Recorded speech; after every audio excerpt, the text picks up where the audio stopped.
a wire of length L and resistance R is stretched so that the length is doubled and the area of cross section is halved. How ठीक है, तो इस type के questions के अंदर ना आपके पास दो कंडीशंस दी होंगी। पहली कंडीशन ये सिंपल है कि एक वायर दे रखी है जिसकी लेंथ, रेजिस्टेंस और कुछ केसेस में एरिया भी दे रखा होगा, और जो दूसरी कंडीशन है वो उसके बाद स्टार्ट होगी। तो सबसे पहले हम जो हमें गिवन है वो लिख लेते हैं कि जो वायर है ना उसकी लेंथ दे रखी है L और जो उसकी रेजिस्टेंस है ना वो दे रखी है हमारे पास R। ठीक है, अब उसके बाद हम क्या करेंगे, जो हमें पता है कि जो रेजिस्टेंस का फॉर्मूला होता है ना वो होता है रो L अपॉन A। इसको हम कंडीशन इक्वेशन 1 लेकर चलेंगे। अब उसके बाद सेकंड कंडीशन स्टार्ट होती है जिसके अंदर दे रखा है कि जो वायर है ना उसको स्ट्रेच करा। फॉर एग्जांपल अगर वायर की पहले लेंथ इतनी है ना, अब उसको स्ट्रेच कर दिया इतना, ठीक है, so that the length is double. जब अगर तो पहले अगर उसकी लेंथ L थी तो अब उसकी स्ट्रेच करने के बाद उसकी लेंथ 12 हो चुकी है and area of cross section is half. अब जब हम किसी चीज की लेंथ, मतलब किसी चीज को खींचते हैं ना, उसकी लेंथ अगर डबल हो जाती है ना तो उस केस के अंदर जो एरिया है ना वो हो जाता है हाफ।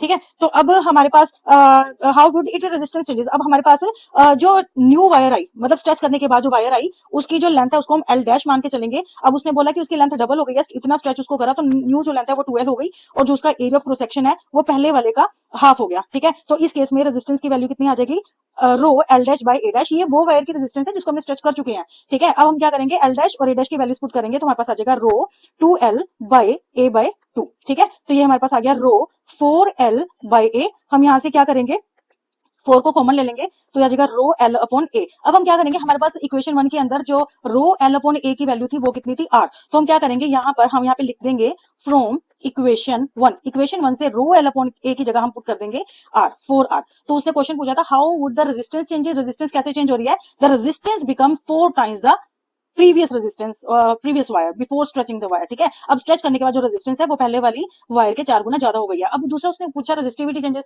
अब देखो रेजिस्टिविटी क्या है आपके इस फॉर्मूले के अंदर, रो। जो रेजिस्टिविटी है ना वो होता है एक कांस्टेंट, और कांस्टेंट कभी भी चेंज नहीं होता। तो ये क्वेश्चन आपको कंफ्यूज करने के लिए दिया गया है, तो आप यहाँ पे लिख देंगे बी का answer, resistivity does not change because it is a constant. ठीक है, तो क्या आएगा, रेजिस्टिविटी विल नॉट चेंज